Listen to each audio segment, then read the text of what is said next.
Assalamualaikum anak-anak kelas 8.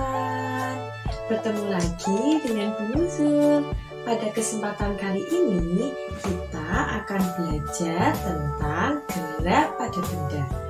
Anak-anak, pernahkah kamu berpikir mengapa benda dapat bergerak? Apakah yang menyebabkan benda dapat bergerak? Gerak seperti apa yang dilakukan oleh benda saat memperoleh gaya? Nah, agar kamu dapat menjawab pertanyaan-pertanyaan tersebut, ayo kita pelajari materi tentang gerak berikut dengan penuh semangat ya. Anak-anak, berikut tujuan pembelajaran kita pada pagi hari ini. 1. Menjelaskan pengertian gerak. 2. Menganalisis hubungan kecepatan terhadap waktu pada gerak lurus beraturan dan gerak lurus berubah beraturan. 3. Menjelaskan perbedaan gerak lurus beraturan dan gerak lurus berubah beraturan. Tahukah kamu bagaimana suatu benda dikatakan bergerak? Bergerak adalah perubahan posisi suatu benda terhadap titik acuan. Titik acuan didefinisikan sebagai titik awal pengamat. Nah, selanjutnya kita akan mempelajari besaran-besaran yang berkaitan dengan gerak. Besaran yang pertama yaitu jarak. Jarak adalah panjang lintasan yang ditempuh benda selama bergerak tanpa memperhatikan arahnya. Besaran yang kedua yaitu perpindahan. Perpindahan adalah panjang lintasan yang diukur dengan memperhatikan arah. Besaran yang ketiga yaitu kecepatan. Kecepatan adalah besarnya perpindahan tiap satuan waktu. Kecepatan disimbolkan dengan huruf V, di mana V sama dengan delta S per T.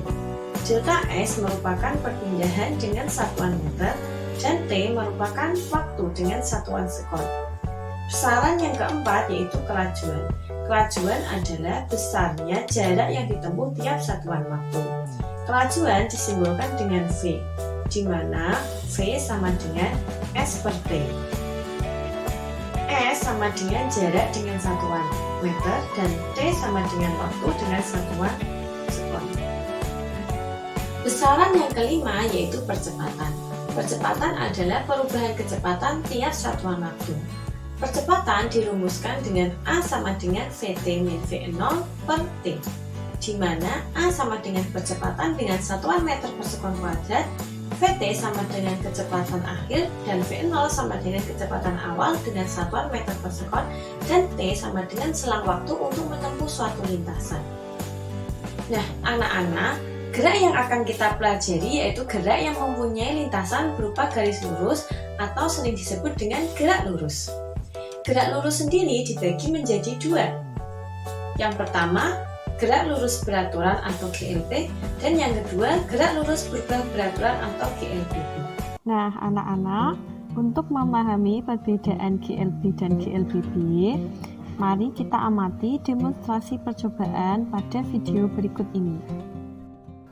Nah, alat yang kita gunakan untuk percobaan kali ini yaitu yang pertama, rel presisi, 2. Catu daya, 3. Tiger timer, 4. Balok bertingkat, 5. Kaki rel, 6. Kereta dinamika, 7. Penyambung rel, 8. Pita kertas, dan yang terakhir tumpakan berpenjepit.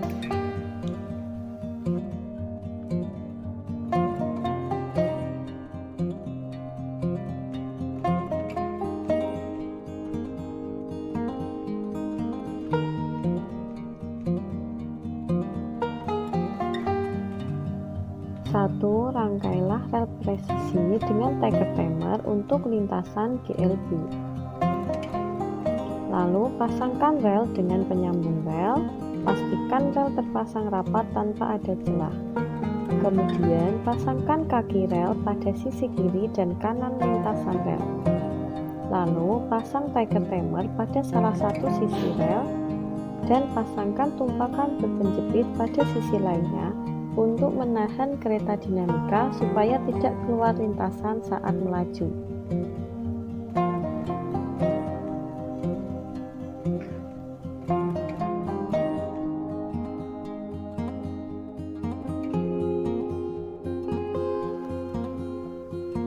Dua, pasang pita kertas pada tiger timer dan hubungkan dengan kereta dinamika GLB. Siapkan pita kertas kurang lebih sepanjang 1 meter. Masukkan pita kertas pada penyangga pita. Pastikan pita kertas berada di bawah karbon. Kemudian letakkan kereta dinamika gerak lurus beraturan pada lintasan tersebut. Hubungkan pita kertas dengan penjepit pada kereta dinamika. Lalu pasangkan kabel penghubung pada tiker timer yang sudah terhubung dengan catu daya pada arus searah DC.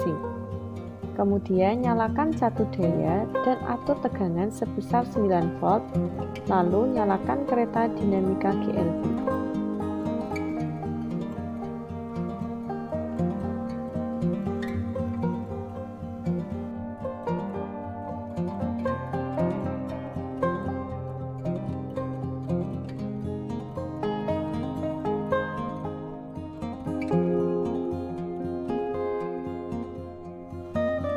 Langkah ketiga yaitu rangkailah rel dengan tiker timer untuk lintasan GLBB. Letakkan balok bertingkat pada bagian bawah tiker timer. Pastikan rel dalam posisi stabil supaya tidak bergeser. 4. Pasang pita kertas pada tiker timer dan hubungkan dengan kereta dinamika GLBB. Lakukan cara selanjutnya sama seperti pada langkah kedua pada percobaan GLB.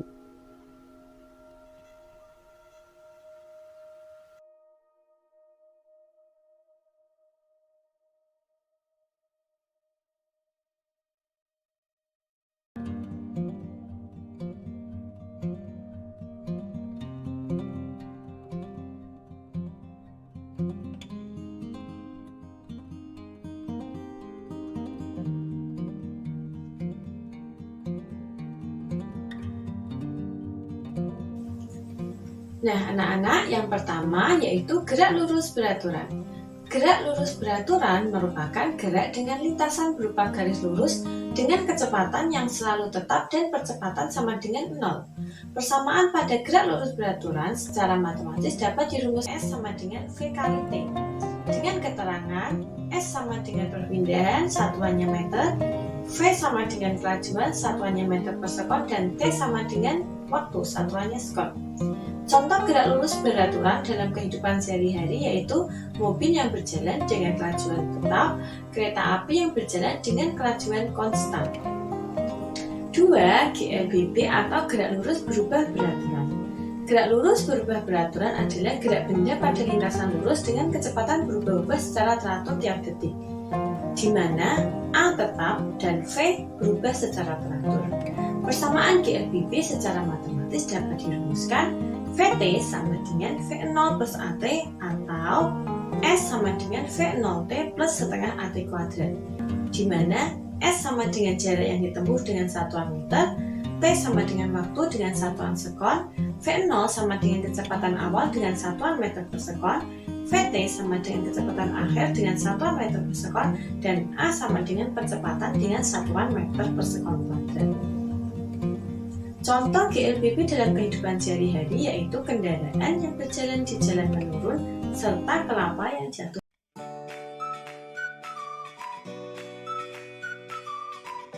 Baiklah anak-anak, Bu Nurul akan menjelaskan tentang rumus pada gerak lurus beraturan. Sebagaimana pada konsep yang sudah Bu Nurul jelaskan sebelumnya. Nah, untuk rumus gerak lurus beraturan itu ada kelajuan dan kecepatan.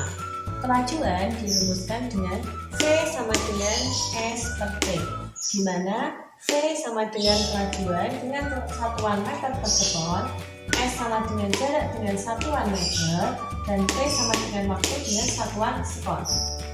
Kemudian kalau kecepatan itu dirumuskan dengan delta V sama dengan delta S per delta T. Delta V sama dengan kecepatan dengan satuan meter per sekon, dan delta S sama dengan perpindahan dengan satuan meter, dan delta T itu adalah waktu dengan satuan sekon. Nah anak-anak, untuk menggunakan kedua rumus ini kita bisa menggunakan segitiga istilah rumus segitiga seperti ini. S V T. Jika kita ingin menggunakan atau mencari rumus kecepatan atau kelajuan, maka kita tutup V-nya. Jadi V sama dengan S per T. Kalau kita ingin mencari jarak atau S atau perpindahan, maka kita tutup S-nya. Maka rumus jarak sama dengan V kali T. Kalau kita ingin mencari waktu atau T, maka kita tutup T-nya. Maka rumusnya adalah S dibagi T. Nah, sangat mudah bukan anak-anak? Untuk lebih jelasnya, kita akan mempelajari contoh penggunaan dari rumus berikut.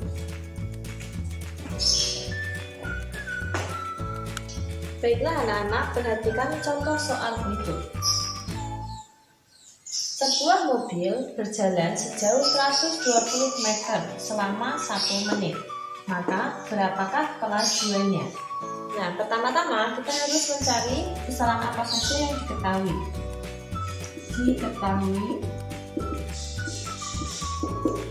Yang pertama ada besaran jarak, yaitu 120 meter.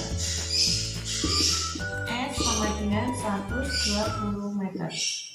Kemudian yang kedua ada besaran waktu, yaitu 1 menit. T sama dengan 1 menit.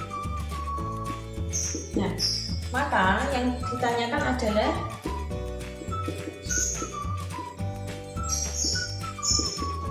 V atau kelajuan.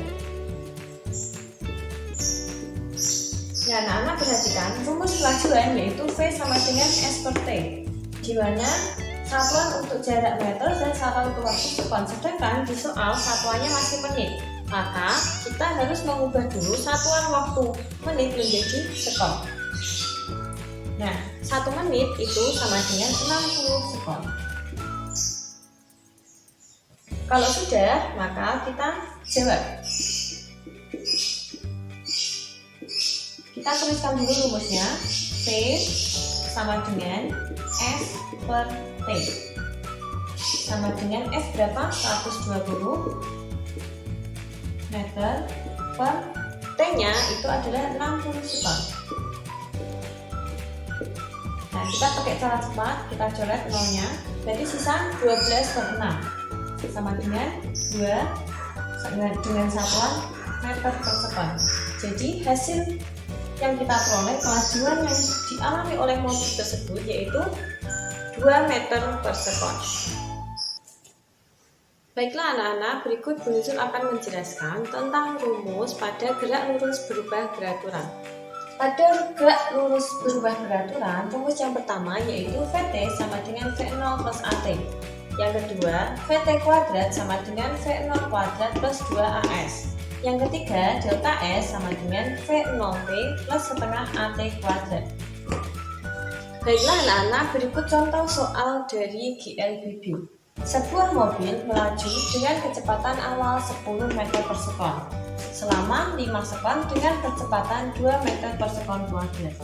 Berapakah kecepatan akhirnya? Nah, mari kita cari besaran yang diketahui. Besaran pertama yang diketahui yaitu kecepatan awal. V0 sama dengan 10 meter per sekon. Kemudian waktu T sama dengan 5 sekon. Kemudian ada percepatan A sama dengan 2 meter per sekon kuadrat. Yang ditanya yaitu VT. Kemudian mari kita hitung. VT sama dengan V0 plus AT, di mana V0 besarnya yaitu 10 meter per sekon, ditambah A-nya itu 2, sedangkan T-nya 5, sama dengan 10 ditambah 10. Jadi kecepatan akhirnya yaitu 20 meter per sekon. Mudah bukan? Demikian video pembelajaran gerak pada benda, semoga bermanfaat. Sampai bertemu pada pertemuan selanjutnya. Wassalamualaikum warahmatullahi wabarakatuh.